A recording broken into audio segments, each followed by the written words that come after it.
Hi, my name is Natalie and I am a harp maker behind Ériú Harps brand.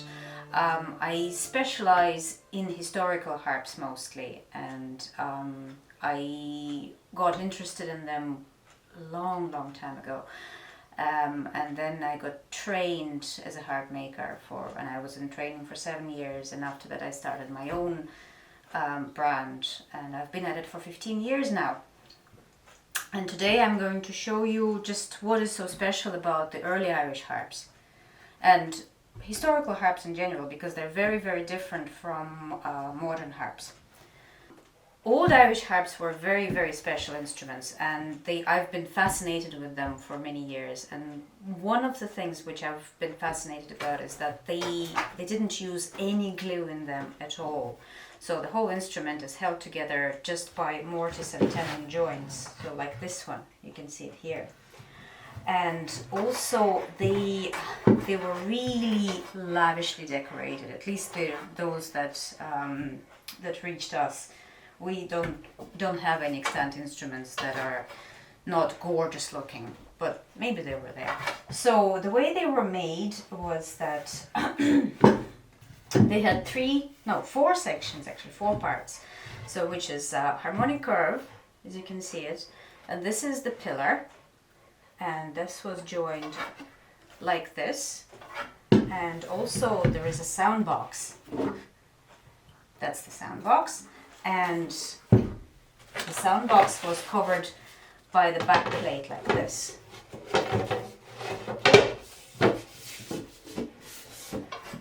And once you have the whole structure put together, the tension of the strings from here will clamp the back plate. So the sides are going to move a little bit like that, and they will clamp the back plate in place.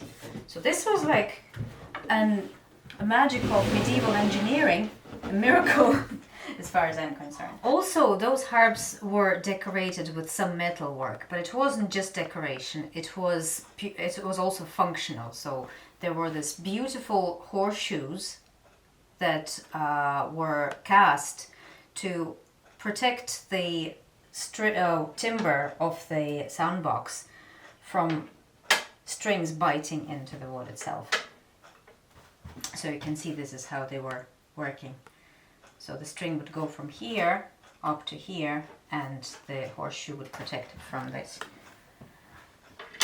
Because the metal strings are really strong. It's like a blade cutting through the wood. And there were these beautiful tuning pins. They were also cast back in the day. And they would go through this metal cheek bands. This will be decorated later on. And the cheek bands would protect the timber from cracking here as well. So everything was really well thought through in these instruments. And as you can see, this is a copy of the oldest harp in Ireland which is kept in Trinity College. And they were also very beautifully decorated. So this is the fun part for me, because this is my favorite part in making those instruments, because it's like a long meditation when you copy those beautiful motifs. This harp is still work in progress, but it's nearly finished. So what we can see here is about a lot of panels, which are each of which is decorated with a separate, very different motif from other ones. The sound boxes are usually more or less similar. So they usually have very similar circles, and there is another medieval harp that has very similar motifs, which is in Scotland. It's called a Queen Mary harp. So they have those circles and lines, and I suppose they should represent a Celtic cross. This is what they say. So that's the sound box.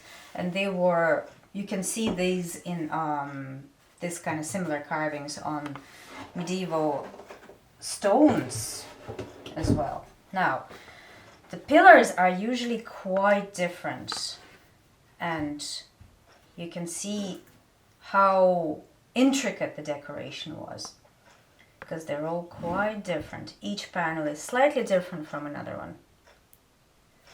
So you can see here, there is one type of leaf, and there is another type of leaf here.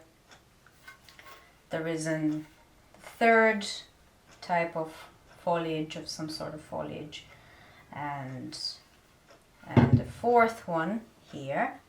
And there are also 4 types of beasts. So here we can see in this circle, you can see 2 beasts of some sort. I'm not sure what they are. So there is a second circle on the other side, a different type of beast again.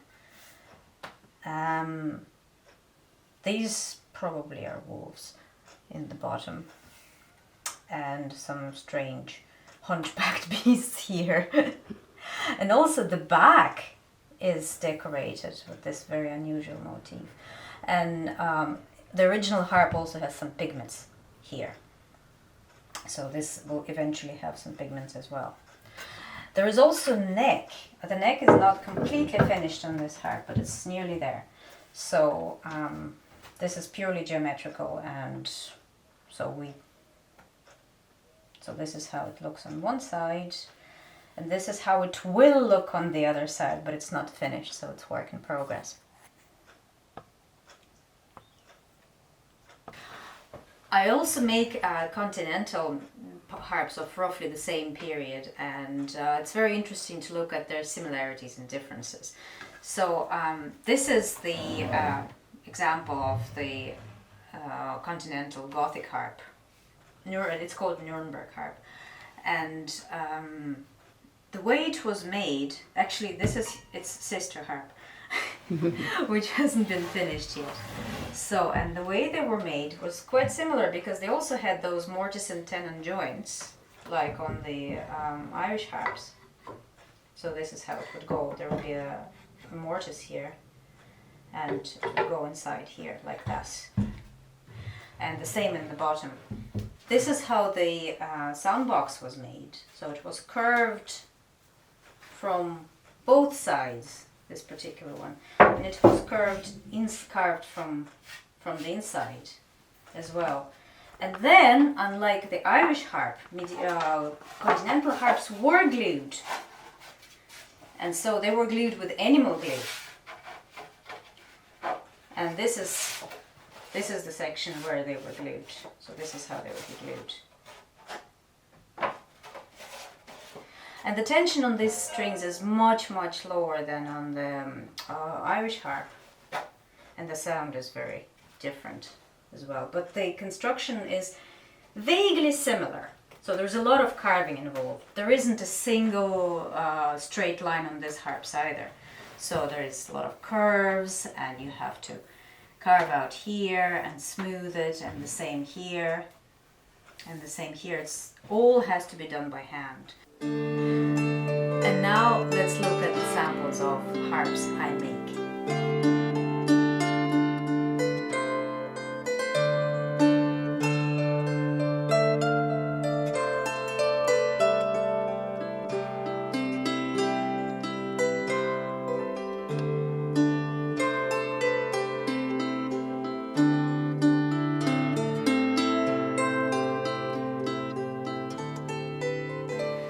So if you'd like to get in touch with me and get more information, please visit my website eriuharps.com or my Facebook page, Ériú Harps, and enjoy the rest of the festival.